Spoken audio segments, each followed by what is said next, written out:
There's a new year upon us, and a lot of us are trying to make our fitness goals for 2022. What are a few tips that are going to help you stay committed? That's what today's video is all about. Hey everyone, welcome to Science-Based Fitness. My name is Adam. Thanks for checking out the channel. So if you're new here, I make weekly fitness content. You can consider subscribing if you'd like this video. So what I want to discuss are how you can stay committed to the 2022 fitness goals and how do you establish realistic goals. And that's important for you to understand, is to make sure that the goal that you're setting is obtainable. So that's what I want to start with first. When new clients come into the gym, there is typically two separate goals people strive for.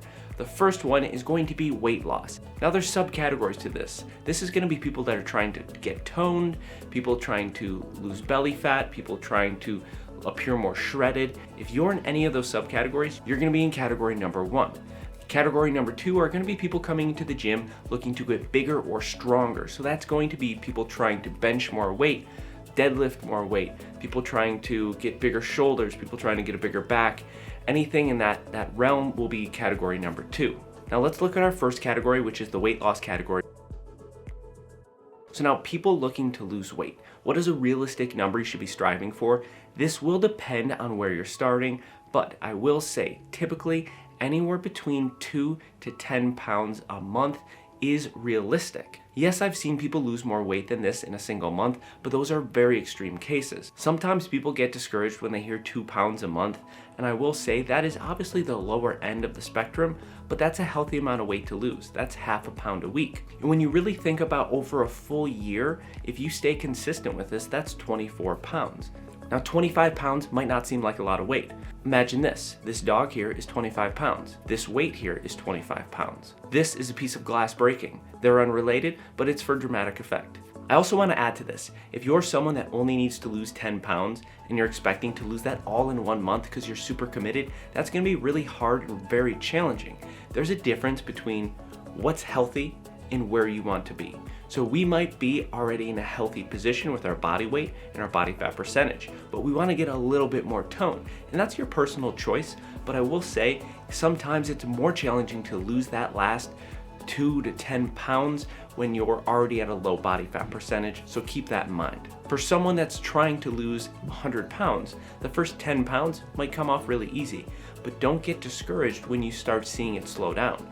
And remember, if you're only losing 2 pounds or 3 pounds in a single month, you're still making progress. And remember, this isn't something that happens overnight. You didn't gain that extra weight overnight, and it's not going to come off overnight. So it's going to take some time, and you need to stay consistent. For those looking to lose weight, stay tuned because we're going to discuss some topics that overlap with both categories. For category number two, people trying to get bigger, stronger, faster, I will say this is a challenging goal because people seem to want those results overnight, similar to category number one, but strength might be a 2 to 3 to 4 year process. If you want to bench 300 pounds and you're at 100 pounds right now, that's a long time until you get to that. I didn't hit 300 pounds till I was probably 25, and that was an extreme amount of work at 160 pounds. But that's one of those questions where you have to ask yourself, how much do I want it? A lot of times I'll see people on the bench press, for example, gain 20 to 30 pounds in the first couple months. And that's because they're new to training and that stimulus is new. The body really increases strength right away, but that plateaus pretty quickly. And if you're a well-trained individual, you already know how this process works. Staying committed to these goals is something you'll have to just focus on. Now, regardless of your fitness goal, how do we stay committed to this and make sure we don't just quit after a month? One of the best ways to stay committed is have a lifting partner or someone you go to the gym with. Now, this obviously isn't always feasible, but it's good to have that person that gives you that accountability. But I do understand that not everyone has a lifting partner, or maybe you're like me, you're just too annoying to lift with.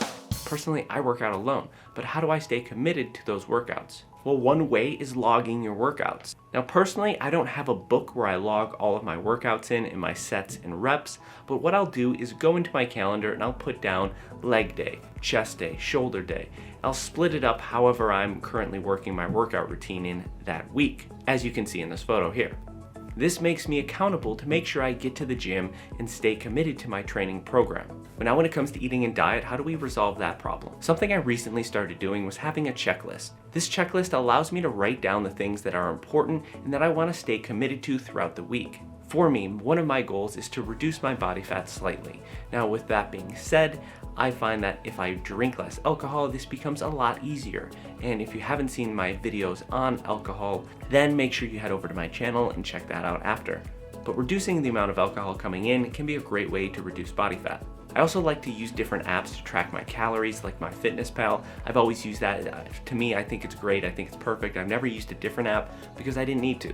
It seems to work. Now, I'm not saying you have to track your calories every day, but that's why I wrote down on my checklist here 2 to 3 times a week. I find that a lot of people fail when trying to lose weight when they really rely on outworking their bad diet.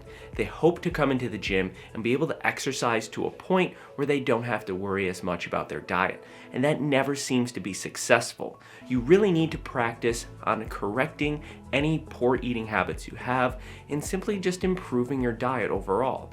If you're struggling with this, at the end of this video, I'll link one of my older videos discussing reasons why you might not be losing weight and give you some better ideas on how to start correcting your diet. And then for those who are trying to get bigger and stronger, a lot of times people seem to act like supplementation is the more important aspect. There's a really cool concept, and it's something like this here on screen. And this is an importance pyramid. So at the bottom is the most important component. As you can see, we go all the way up, and at the very top is supplementation. And I'm not talking about like PEDs or anything. I'm simply talking about things like creatine and protein shakes and BCAAs and those type of supplements. If you can exercise consistently with an appropriate stimulus, proper reps, and weight, then you'll see the biggest type of change. From there, adding in supplements like creatine and protein shakes on the side, those are secondary to your main stimuluses you want to work on. The things at the bottom of this pyramid are more important than the things at the top. Alright guys, I think that pretty much covers about everything I wanted to touch on. If you guys have questions, drop them in the comments. If you enjoyed this video, hit like, subscribe to the channel. I release weekly videos. Hopefully we can help you get on track for your fitness goals in 2022. Have a good day.